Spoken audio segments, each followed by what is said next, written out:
Assalamualaikum warahmatullahi wabarakatuh. Alhamdulillahirabbil alamin wa bihi nasta'inu ala umurid dunya waddin. Wassalatu wassalamu ala asyrafil anbiya'i wal mursalin wa ala alihi wa ashabihi ajma'in. Asyhadu an la ilaha illallah wahdahu la syarika lah. Asyhadu anna Muhammadan abduhu wa rasuluh sallallahu alaihi wasallam la nabiyya ba'dahu. A'udzu billahi minasy syaithanir rajim. Bismillahirrahmanirrahim. Inna hadzal qur'ana yahdi lillati hiya aqwam wa yubashshirul mu'minina alladzina ya'maluna as-shalihat anna lahum ajran kabira wa anna alladzina la yu'minuna bil akhirah a'tadna lahum adzaban alima. Bismillahirrahmanirrahim. Wa may yuti'ir rasula faqad ata'a Allah. Shadaqallahul azim. Kaum muslimin dan muslimat jamaah salat tarawih Masjid Agung Nurul Iman yang dirahmati Allah dan yang saya muliakan. Pertama sekali marilah kita bersyukur kehadirat Allah Subhanahu wa taala atas limpahan nikmat, rahmat dan hidayahnya. Kita masih dapat bertahan untuk melanjutkan ibadah qiyamul Ramadan kita sampai di malam yang ke-11 ini. Salawat dan salam semoga tercurah buat junjungan kita yaitu Nabi besar Muhammad sallallahu alaihi wasallam. Kaum muslimin dan muslimat jemaah tarawih yang dirahmati Allah. Adapun judul tausiah kita malam ini seperti yang sudah disiapkan oleh panitia, yaitu Al-Quran dan Hadis, solusi permasalahan umat. Al-Quran dan Hadis, solusi permasalahan umat. Tentu terlebih dulu kita harus paham apa itu Al-Quran dan apa itu Hadis, dan apa permasalahan-permasalahan yang terjadi di kalangan umat manusia dari dulu sampai sekarang, bahkan juga di masa-masa yang akan datang. Al-Quran adalah kitab atau wahyu Allah yang diturunkan kepada Nabi kita Muhammad sallallahu alaihi wasallam, yang disampaikan oleh malaikat Jibril. Dan wahyu itu beliau ucapkan sesuai dengan redaksi yang disampaikan oleh Jibril. Itu menjadi Al-Quran. Dan Al-Quran itu sudah ditulis sejak Rasulullah masih hidup. Semua ayat yang beliau terima dari malaikat Jibril itu sudah tercatat semasa beliau masih hidup. Tapi jangan dibayangkan seperti mushaf yang sekarang ini. Dia juga melalui proses yang panjang, proses pencatatannya, kemudian kodifikasinya, sampai pada perbaikan bentuk tulisannya, yang sampai kepada kita sekarang itu yang disebut dengan rasam Utsmani. Itu bentuk tulisan dan pengucapan yang sudah distandarisasi oleh Khalifah Utsman, terkenal dengan Rasam Utsmani. Hanya saja waktu itu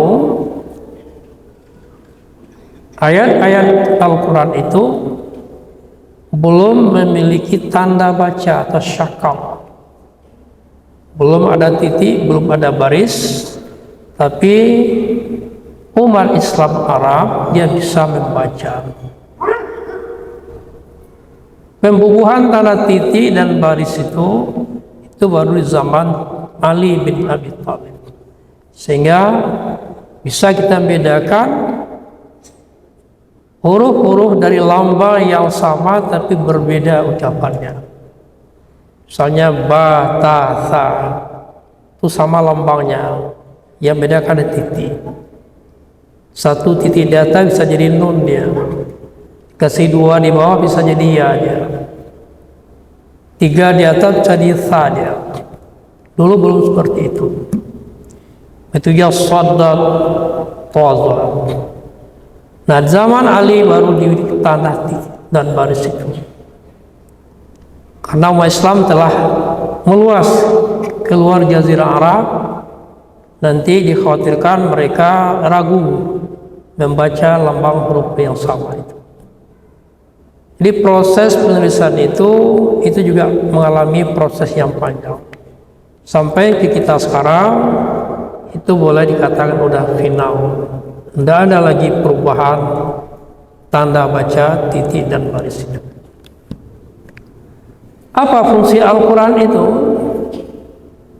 Tadi disebutkan dalam surah Al-Isra ayat 9. Inna hadzal Qur'ana yahdi lillati hiya aqwam.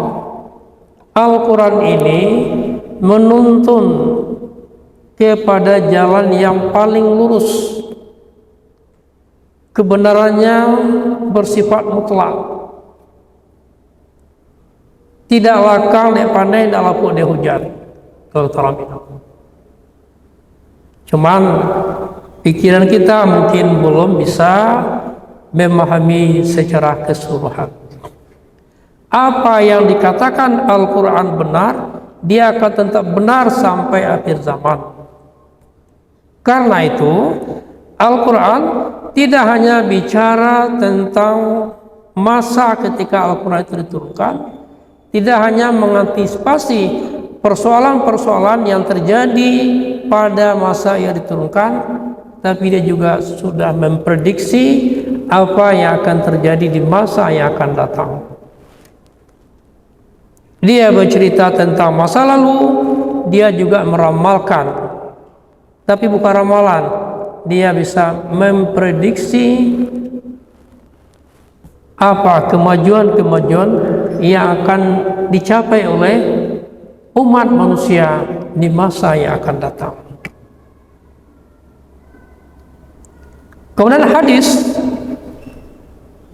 itu juga wahyu Allah yang disampaikan ke dalam pikiran Nabi Muhammad dan hati, tapi beliau ucapkan dengan redaksinya sendiri. Itu beda antara Al-Quran dan hadis. Dua-duanya wahyu. Wa ma yantiqu 'anil hawa in huwa illa wahyu yuha. Nabi Muhammad itu tidak bicara sekeinginan nafsunya saja, melainkan apa yang keluar dari mulut beliau itu berdasarkan wahyu. Cuman beliau sampaikan dengan redaksinya sendiri.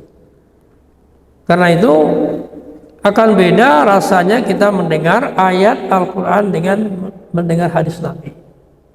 Al-Quran itu redaksinya itu langsung dari Allah, sebagaimana disampaikan oleh Jibril, seperti itu pula disampaikan oleh Nabi Muhammad kepada umatnya di masa itu. Kedua-duanya menjadi sumber dari ajaran Islam. Al-Quran sumber tertinggi, di bawah itu hadis,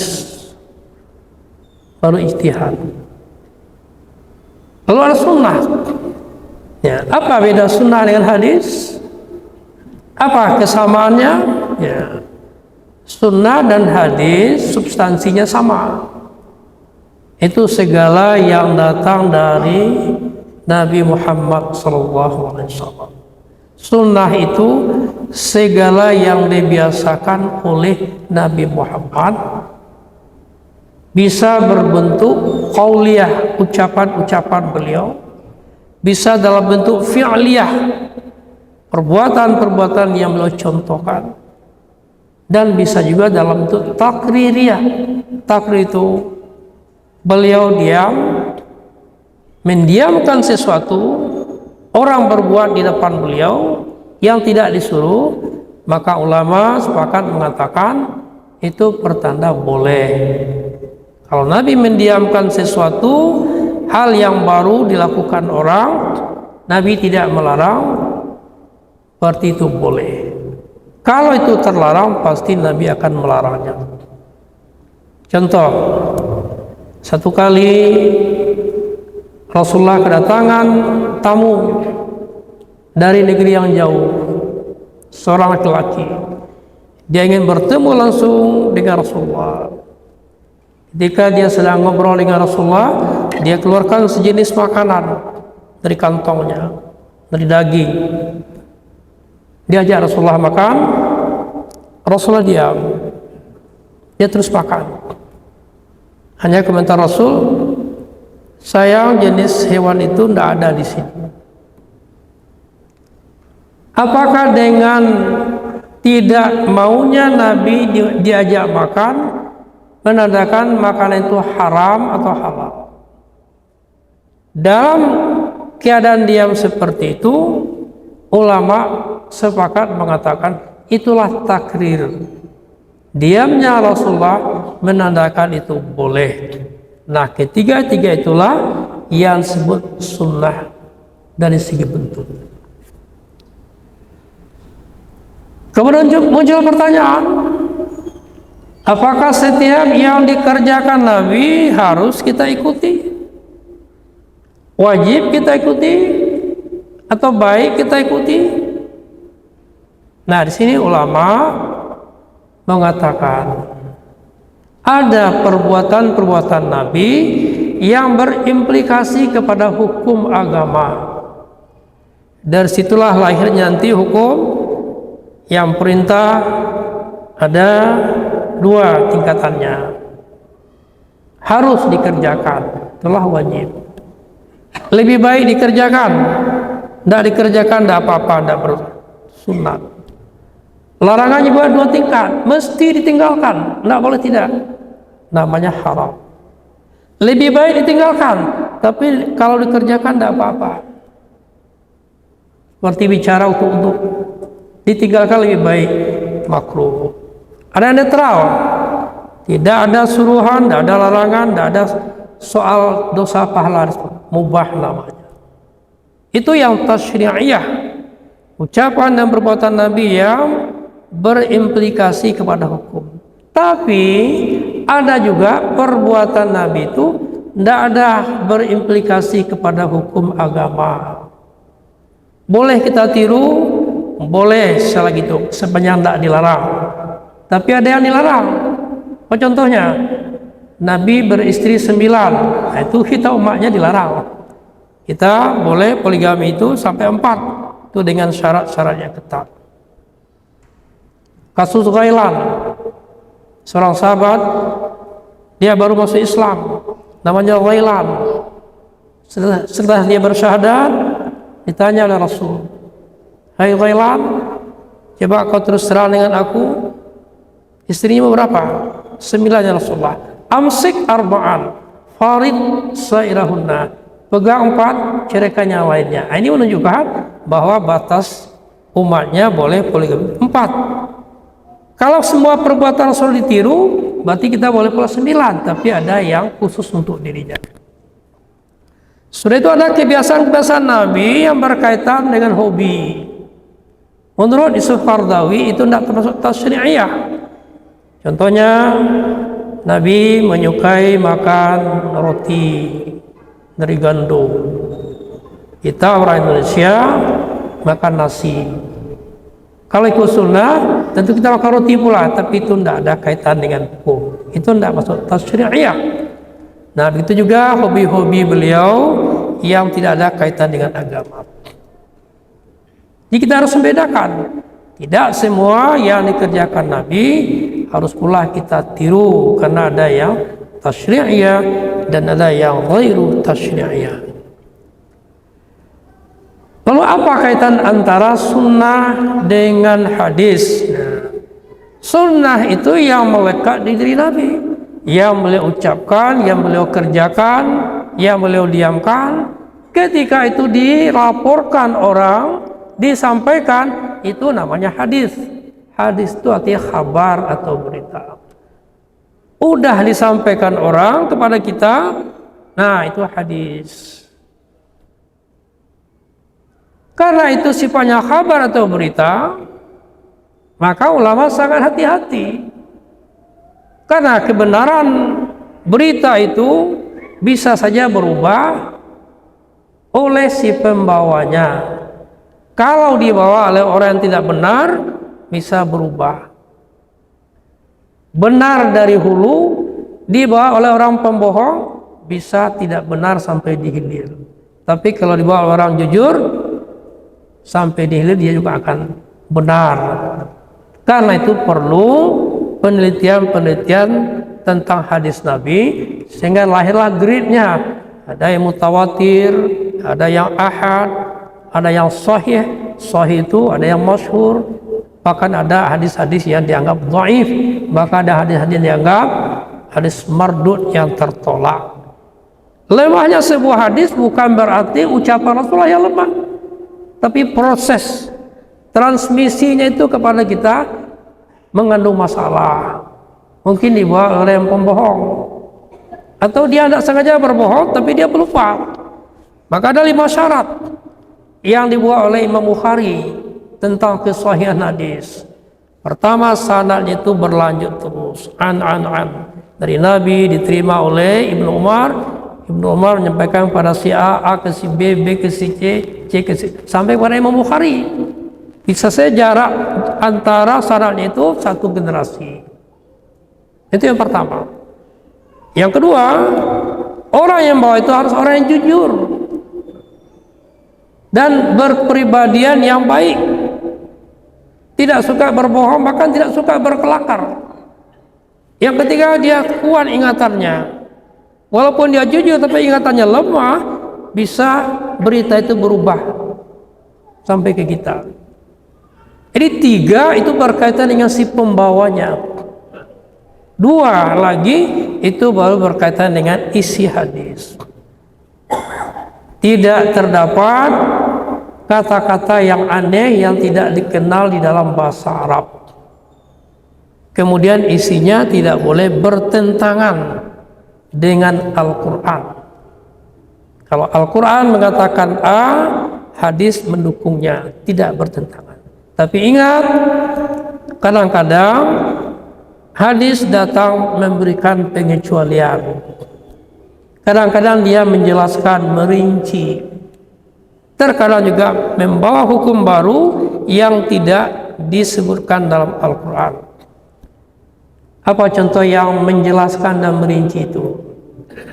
Mengenai sholat. Dalam Al-Quran tidak ada tata cara sholat. Yang ada cuma perintah, aqimus sholat. Di lain ayat, manfaatnya tanha 'anil fahsya'i wal munkar. Bagaimana cara mengerjakannya? Itu banyak disebutkan dalam hadis-hadis Nabi. Hadis-hadis Nabi itu yang dielaborasi oleh para ulama, sehingga ulama merumuskan rukunnya sekian, yang suratnya sekian, yang batalkan sekian. Itu produk ulama, tapi berdasarkan kepada hadis Nabi. Jadi hadis itu menjelaskan, merinci apa yang disebut dalam Al-Quran. Kadang-kadang dia memberikan pengecualian. Apa contohnya? Di Al-Quran dikatakan bangkai itu haram. Hurrimat alaikumul maitatu waddamu, dan darah. Tapi kok datang hadis mengatakan wahillat lana maitatani wadamani, dihalalkan bagi kita 2 macam bangkai dua macam darah. Fa'amal maitatani fal kabidu wal hutu, bangkai ikan dan belalang. Dua macam darah itu fatihal wal kabid, hati dan limpa. Itu bukan bertentangan namanya. Dia memberikan istisna, pengecualian. Terkadang dia datang menambahkan. Tidak semua disebutkan dalam Al-Quran. Tapi Allah juga ingin berbagi. Ini kau sampaikan ya, hai Muhammad, menjadi hadis.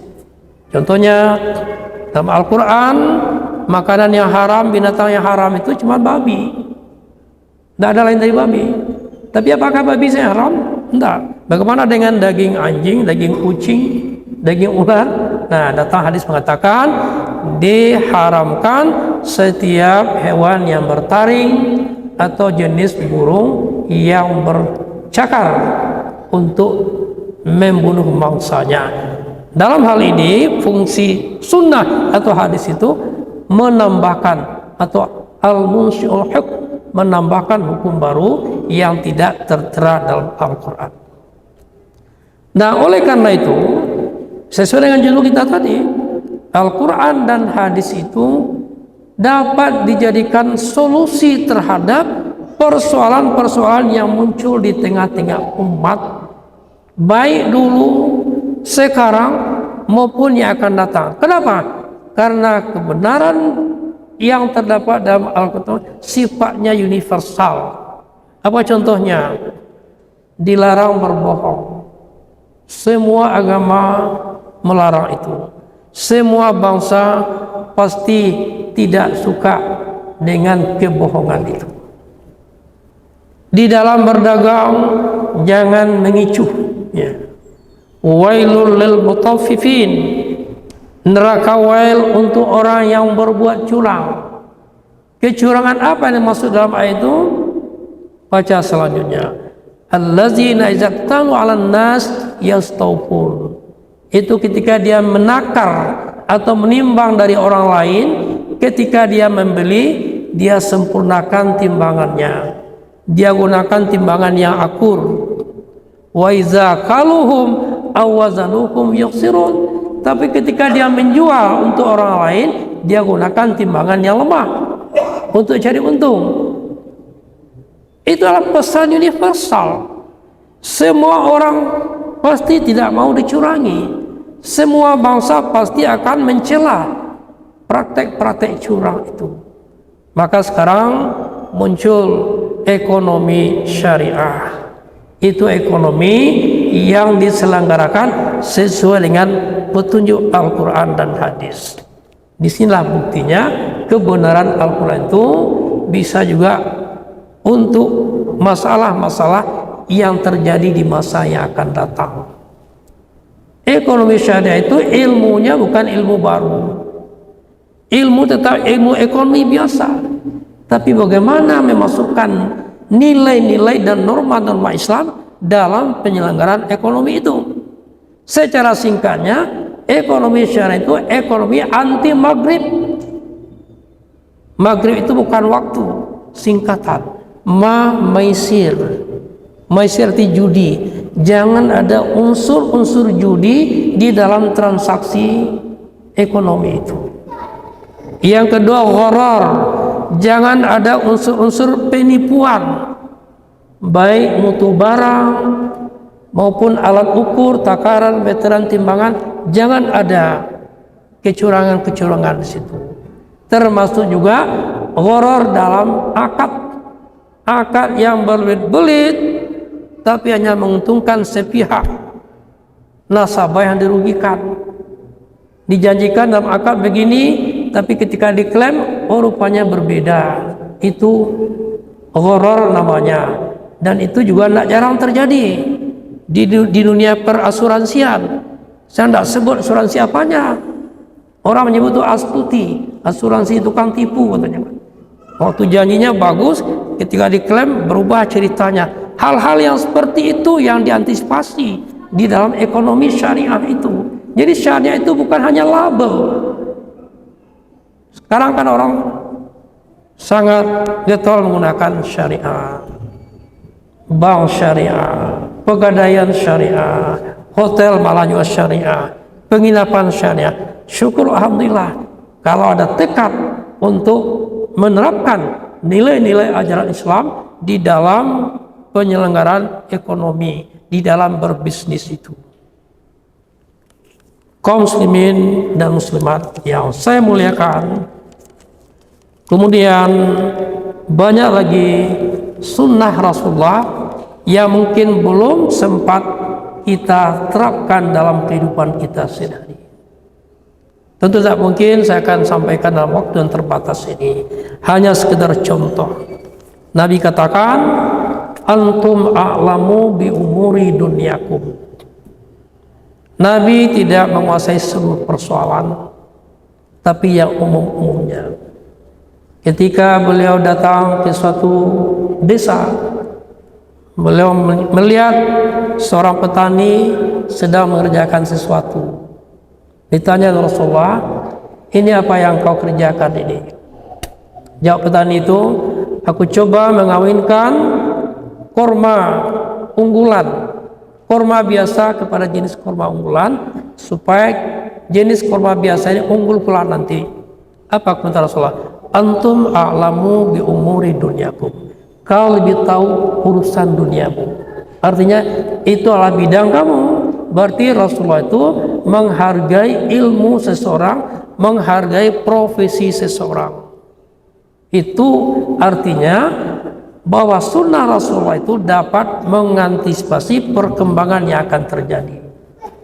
Sebab ilmu pengetahuan itu akan berkembang terus, masyarakat akan berubah, maka persoalan-persoalan baru juga akan muncul yang belum ada di zaman Rasul, tapi Rasulullah telah mengantisipasinya. Ditambah dengan ijtihad ulama. Ijtihad itu pencurahan pikiran sekuat tenaga untuk mencari solusi, untuk mencari keputusan hukum terhadap persoalan-persoalan baru yang belum ada di zaman Rasul. Misalnya di dunia kesehatan, apa hukumnya transplantasi organ tubuh? Ada orang yang gagal ginjal, sudah rutin cuci darah, sekian biaya yang habis. Tahu ada pasien yang baru meninggal, kata dokter ahli ini ginjalnya masih berfungsi. Berdasarkan pengalaman eksperimen lakukan, bisa dipindahkan kepada si pasien tadi. Nah, di situ tentu ada persoalan hukum agama, boleh apa tidak? Menurut syariah, ulama akan berijtihad, nanti ulama akan mempertimbangkan manfaat dan mudaratnya. Bila ulama menyatakan boleh, maka boleh kita ikuti. Tapi di situ yang berijtihad bukannya ulama, ada ahlinya. Mungkin banyak spesialis yang ikut memberikan pertimbangan waktu itu. Itu buktinya bahwa syariat Islam itu tidak akan ketinggalan zaman.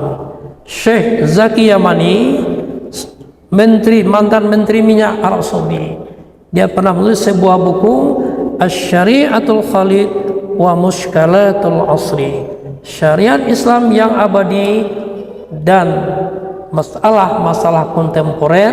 Artinya syariat Islam siap untuk memberikan solusi terhadap persoalan-persoalan yang terjadi di dunia kontemporer ini. Dengan syarat tentu kita harus rajin belajar, menggali dan mengkaji isi Al-Quran dan hadis-hadis Nabi dari ulama-ulama yang berkompeten untuk itu. Demikian saja tausiah kita, mudah-mudahan dapat kita ambil manfaatnya. Wabillahi taufiq wal hidayah. Wassalamualaikum warahmatullahi wabarakatuh.